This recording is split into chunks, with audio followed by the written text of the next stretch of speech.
Rekomendasyong kasuhan si BP Sara, may layuning mapigilan ang Vice Presidente na kumandidato sa 2028 ayon yan kay former presidential spokesperson Salvador Panelo.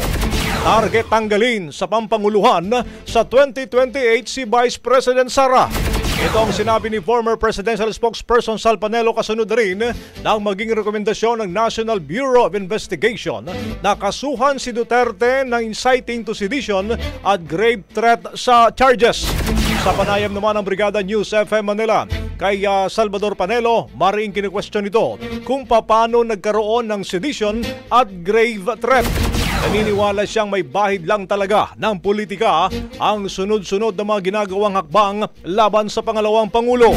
Posible anya na ang gusto talagang mangyari ng mga tumutuligsa ay tanggalin at ipakulong ang Vice Presidente.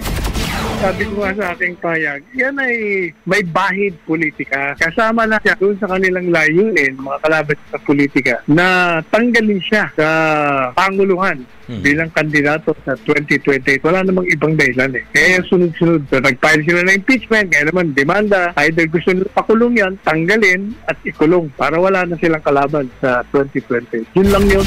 Unang sinabi pa ni Panelo, mga kabrigada, na dapat bumalik na sa law school si NBI Director Jaime Santiago dahilan sa naging rekomendasyon nito. Bagong-bago, Brigada Balita Nationwide. Ang bahaging ito ay hatid sa atin ng DriveMax Herbal Capsule. Lalaking angat, tumatagal.